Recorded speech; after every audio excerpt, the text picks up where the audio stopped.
పురుషునికి మహిళకి ఇద్దరికి కూడా న్యూట్రిషనల్ రిక్వైర్మెంట్స్ చాలా వేరుగా ఉంటుంది. Suppose for example iron content మనం చూసుకున్నట్లయితే ఒక పురుషునికి 17 mg ఆఫ్ ఐరన్ ఒక రోజుకి అవసరం ఉంటుంది. అదే ఒక స్త్రీకి అయితే అట్లీస్ట్ 21 mg ఆఫ్ ఐరన్ వాళ్ళు రోజు తీసుకోవాల్సి ఉంటుంది. సో వాళ్ళ రిక్వైర్మెంట్స్ చాలా ఎక్కువగా ఉంటాయి. అదే ప్రెగ్నెన్సీలో చూసుకున్నట్లయితే అట్లీస్ట్ 35 mg ఆఫ్ ఐరన్ వాళ్ళు తీసుకోవాల్సి ఉంటుంది. మన భారతదేశంలో కూడా చిన్న వయసు నుంచి ముసలి వయసు వరకు ప్రతి ఏజ్ గ్రూప్లో కూడా అనీమియా అనేది మనం చూస్తూ ఉంటాం.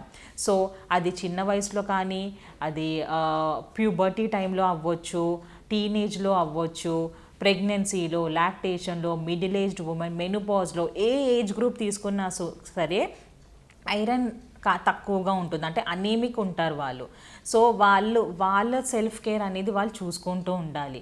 సో మన గవర్నమెంట్ ఆఫ్ ఇండియా కూడా ఇది అరికట్టించడానికి ఎన్నో ప్రాజెక్టులు కూడా వాళ్ళు చూశారు.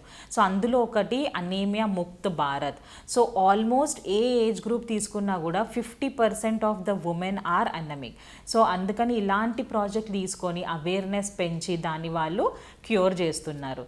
సో వాళ్ళ రిక్వైర్మెంట్స్ అంటే చూడు, ప్రోటీన్ కంటెంట్ కూడా చాలా ఇంపార్టెంట్. సో మెనార్కి అంటే ప్యూబర్టీ టైంలో, అడాలసెంట్ టైంలో ప్రోటీన్ రిక్వైర్మెంట్స్ చాలా ఎక్కువగా ఉంటుంది. సో వాళ్ళొక హై ప్రోటీన్ ఫుడ్స్ వాళ్ళు ఇంక్లూడ్ చేసుకుంటూ ఉండాలి. దాంతోపాటు మెనోపాజ్కి వచ్చినట్లయితే కాల్షియం డెఫిషియన్సీ అనేది ఎక్కువగా చూస్తూ ఉంటాం స్త్రీలలో.